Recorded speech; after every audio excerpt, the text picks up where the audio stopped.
Hello and welcome back to my channel, or welcome if you are new here. It is the end of January and I decided that now that I've got some time to settle into the year, read some books, as you can see by the gaps behind me, I wanted to set my 23 books to read in 2023. The bookshelf behind me in my videos is my priority TBR shelf, and last year, I didn't make as much progress as I wanted to with it, but to be fair, last year I was also focusing on getting the books that I knew I wanted to annotate. So this year, my focus is trying to read as many of these books as possible. I'm going to show you the top 23 books I want to read before the year is over. So this video is split into 3 different sections. I have my spooky books, so horror, mystery, thriller, anything that can fall into that category. Then we have romance, and we'll finish it off with fantasy and miscellaneous. This book is more general fiction, so I haven't figured out quite how to sort it. The first book on this list is Jackal by Erin E. Adams. This is a story about a woman who grew up in a very small town in Pennsylvania that was predominantly white. She is a Black woman. She goes back to this town for her best friend's wedding, but lo and behold, her best friend's daughter, I believe, goes missing, and this story follows the investigation that our main character is doing to figure out what happened, and also uncovering that a lot of women of color have gone missing in this neighborhood and no one has really done anything about it. I know this was a book club pick for quite a few different book clubs last year. I'm super excited to read it, especially because one of my goals is to continue to diversify what I read, especially within the horror, thriller, and mystery genre. So if you have recommendations, please do let me know. Drop them in the comments below. But this is one that I have right at the top of my list. Next, I have Runtime by Catherine Ryan Howard. If you're not new here, you would have heard me talk about this book, but if you are, let me give you the briefest summary. So in this book, we're following an actress who is kind of down on her luck. She's looking for her big break, and one day she gets the opportunity to be a main character, the female lead in a movie. And she goes up there. As it turns out, they've had to replace the entire cast and crew, and it is a horror movie. So in one aspect, our actress is very, very weary, very scared, because she is the only female on a set that is entirely male. And she is also experiencing things like the movie. It's very meta, so I'm gonna try to explain this. The movie obviously has a script. So the things that are happening in the script are happening in real life, but the script is based on a book. So the things that happened in the book are also happening in real life. So sounds super interesting. I'm very excited to read it, and I'm curious to see the whole horror book set on a movie set. Like, that sounds really fascinating. Next is Killers of a Certain Age by Deanna Raybourn. I read the Veronica Speedwell book, the first one, last year. I didn't fully love it, but this premise sounds super interesting. I also realized we're wearing a very similar bracelet on the cover. Obviously, I'm not holding a knife. Okay, so Killers of a Certain Age follows this group of older women who were assassins, and they're ready to retire. So they submit their retirement, and their company, not the government, a private agency, is like, we'll send you on a cruise as your final farewell. And of course, shit's going wrong, because the women seem to believe that there are people on the cruise who are trying to kill them, and that perhaps their own agency has put a hit on them and they're trying to figure out what happens. I've heard very mixed reviews about this, but I know that the premise just sounds fascinating, and I really love books set on boats, so I'm going to pick this up at some point. It'd be fun to check in later in the year to see if I actually did that. Daphne by Josh Malerman. I apologize, it's a very shiny book and it's very shadowy, so it's hard to see, but I've read another Josh Malerman book and I really loved it, so I'm super excited to read Daphne. Daphne is the story of this girl who is on a basketball team, and there's a legend at her school and on the team of a girl named Daphne who used to play on a basketball team and either was murdered or disappeared or something. And it's kind of like Bloody Mary. You're not supposed to think about Daphne. You're not supposed to speak about Daphne or anything like that. If you do, somehow you summon her. I believe this book is actually like a giant metaphor for anxiety, which our main character is dealing with. It is a relatively slim book, so I think that I could get through it pretty quickly. I'm just holding off on reading it because I do have anxiety, so I want to make sure I'm in the right mindset to go in and read read about someone else's anxiety. Mexican Gothic by Silvia Moreno Garcia.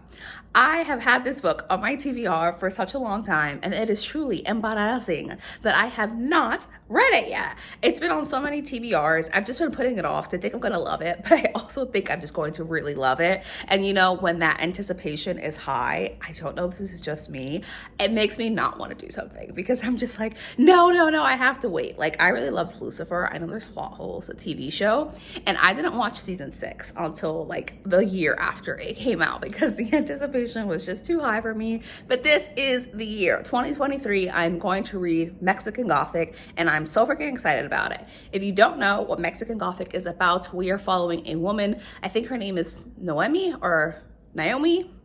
I think, is living somewhere. She receives a letter from her cousin who just got married, and her cousin is like, yo, there's some weird ass creepy shit going down at this estate. I really need your help. Her father is like, Nami, you have to go and check on your cousin and see what is going on in this house. I know that it's spooky, it's eerie, there's something about dreams, there's a creepy ass family. So I'm just very excited to read this book. 8 Perfect Murders by Peter Swanson. Now I know that Peter Swanson is kind of hit and miss with the community of people who read horror books. However, for me, the plot that really intrigues me is 8 Perfect Murders, because in 8 Perfect Murders, we are following a man who wrote a list of essentially like how people have gotten away with murder, the perfect murder, something like that. And it's many years later, and people start dying, and lo and behold, they are following the rules or the tips. I guess it turned out to be a list of tips for how to get away with murder in the same way. So the police are doing an investigation, and we're trying to figure out what the heck is happening. It sounds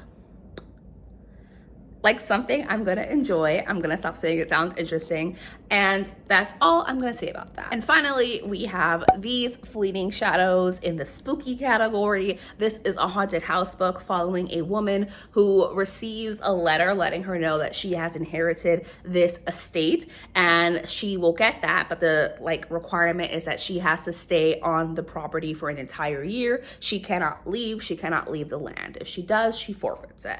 And her mother has always kind of warned her away from the house, but I'm assuming my main character is in desperate circumstances, and she's like, I want the big ass fucking house. So creepy shit is going on the land. I think she's seeing people, and she's wondering if she's going to be able to leave this year, not only with the house, but with her sanity. I love a haunted house book. That is all I need to know to go into this. And I'm so excited for this book. I'm even thinking about purchasing it. That concludes the horror section of this video. Let's move on to our romance.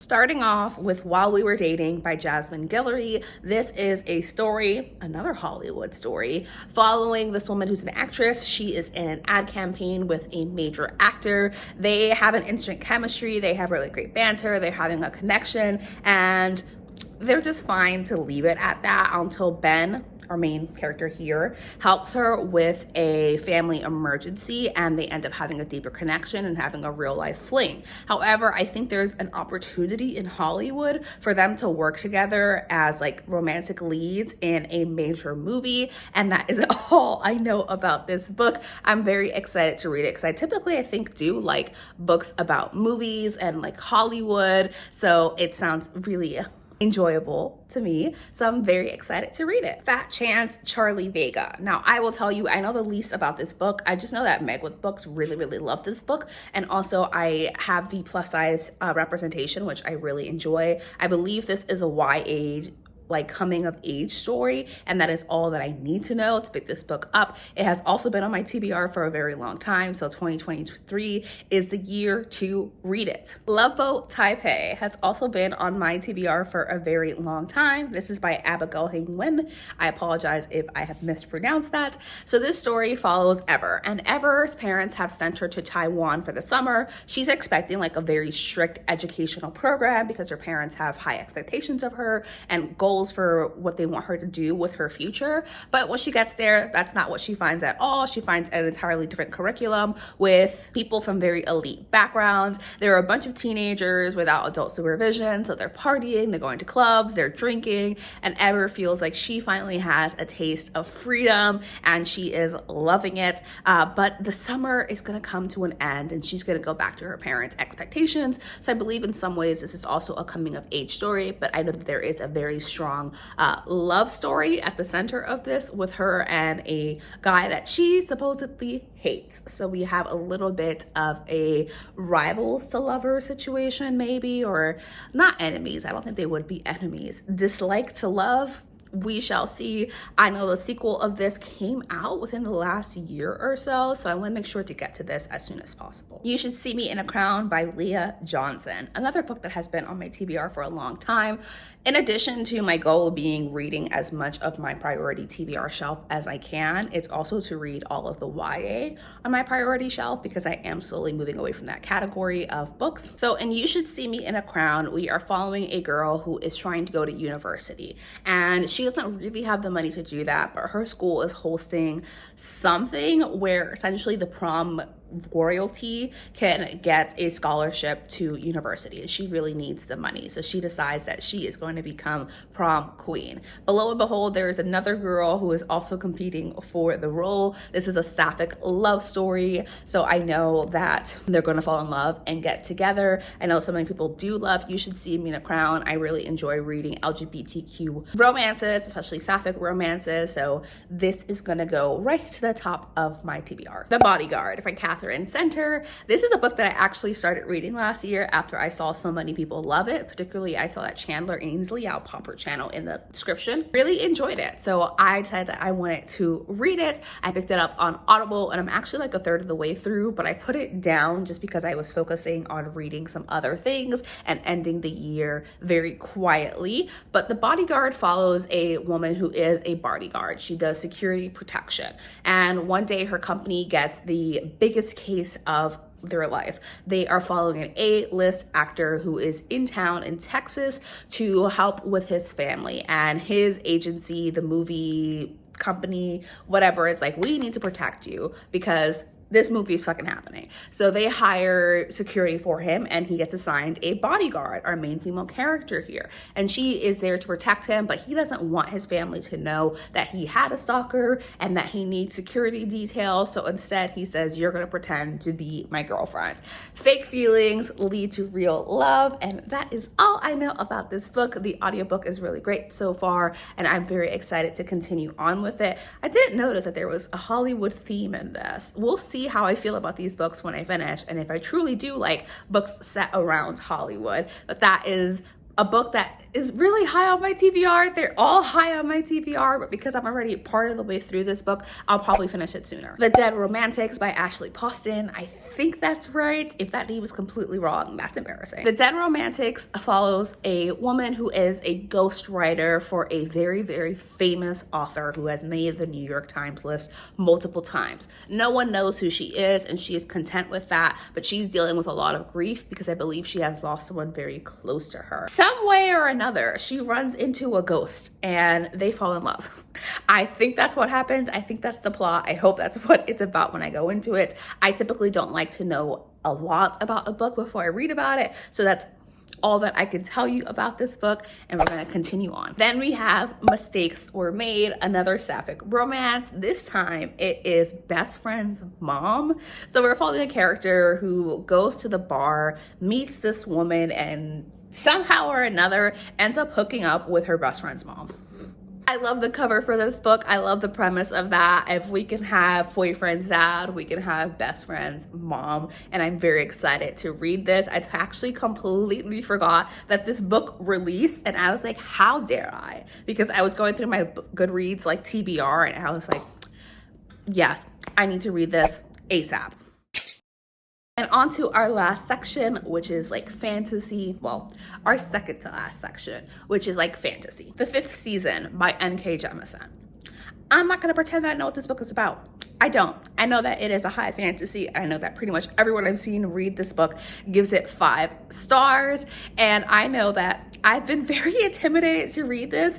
I feel like I'm a little bit too stupid to read this, which just means that I think a lot of this is gonna go over my head. And I'm worried that it's going to impact my enjoyment of the book just because I don't understand, but I'm ready to work hard to read this book. She's also super thick. It's the same intimidation I feel if you told me to go read Lord of the Rings, except that I trust N.K. Jemisin more. So we'll get to this. The Last Tale of the Flower Bride by Roshani Chokshi. This was on my like most anticipated releases of 2023, and I surprisingly got it in a Fairy Loot book box. So the edges of it are freaking beautiful. I love her and I'm so glad to have it. She's also a lot smaller than I thought. So The Last Tale of the Flower Bride follows a woman who has just gotten married. I think she has some kind of dark history, but she told her husband, like, listen, I'm gonna love you, but never, ever, ever, ever look into my past. However, her past does come up, okay? In the form of, I think,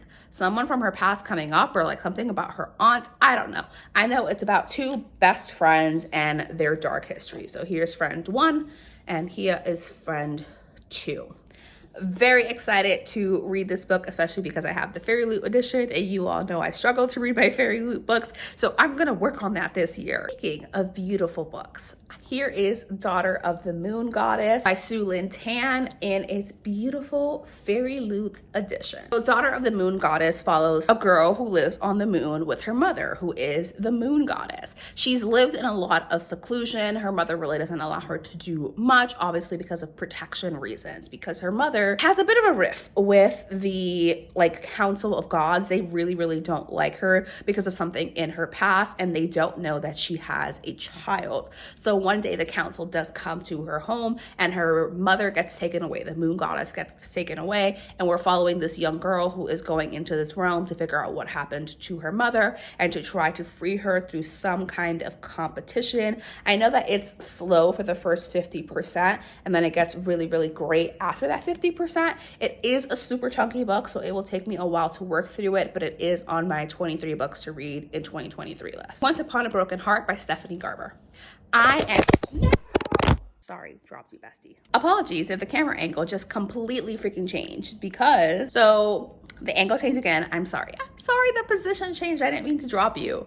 Okay, so Once Upon a Broken Heart is a book that I'm very intimidated to read because it is a big book, but I also worry that I'm not really gonna like it. I'm not in love with this premise, to be honest with you. We are following a girl who has had her heart broken because the love of her life has left her to marry her sister, and she thinks that they are being forced into that marriage. I read the first chapter and I was like, bitch, how dumb are you?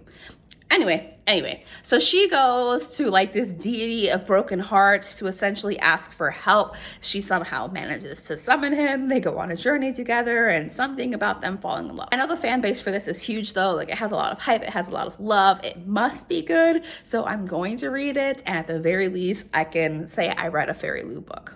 Babel by R.F. Kuang. I was buddy reading this at the beginning of the year, and I only got that far into it. I had to listen to the audiobook.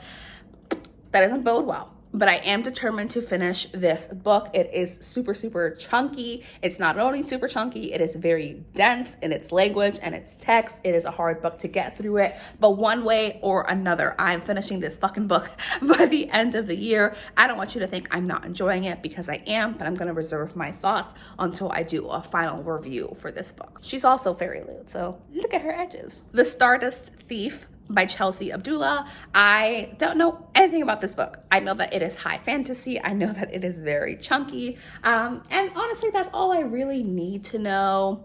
Something about mythology and lore and fantasy. I know that it's very beautifully detailed and descriptive. And I know that at some point, I really wanted to read this book, and that's all I need to know. So I put it right back on my list of 23 books to read this year. This Vicious Grace by Emily Tide. So this book is also Fairy Loot. All my fantasies seem to be Fairy Loot. So in this book, we're following a woman who has a lot of power, and in this world, they're always paired with like a male, and the woman is always meant to amplify his power. But her power has been too great for everyone that she has been married off to. And we open up the book with the funeral for her third husband. And the people in her town are not fucking happy about this. So they decide that they are going to kill her. So she has to escape town. I think she ends up with a bodyguard, and they fall in love. And of course, her powers have something to do with something. I'm gonna assume that she saves everyone. Mostly, I'm here for the banter, and I'm here for the woman with a lot of power, because again, you all know I love a bad bitch. And finally, in this category, we have Hench. In Hench, we're following a woman who used to be an assistant to a superhero, because in this world, superheroes and supervillains exist. And in an epic battle, she gets severely injured by the hero. And people are essentially like, shut the fuck up. Even though she's been really badly injured, she's dealing with the medical bills, with the fallout, and no one seems to care. So she decides to investigate and actually realizes there's a massive community of people who have been severely injured by superheroes. All her data shows that superheroes are actually more harmful to society than they are helpful. So a supervillain finds out that she is doing this research and says, hey, you should come work for me so that you can continue your research and we can finally take down the heroes. And she does. Something about their banter I think is really great. I haven't read it yet. It is on Kindle Unlimited the last that I checked, so I hope that it is still there. I know that so many people have loved this book, including Katie and Riley, so I am super excited to get to this year. Finally, we have Daisy Jones and the Six by Taylor Jenkins Reid. Daisy Jones and the Six is also getting a TV show, which I think is coming out in March or something like that. So in this book, we're following a band, Daisy Jones and the Six. But we are far in the future and this band has broken up. So they were doing an interview about their time, how they got together, what the band was like when they broke up. I know so many people have cried reading this book. I know the audiobook is amazing. It's also a pretty small book, so I think I could get through it pretty quickly.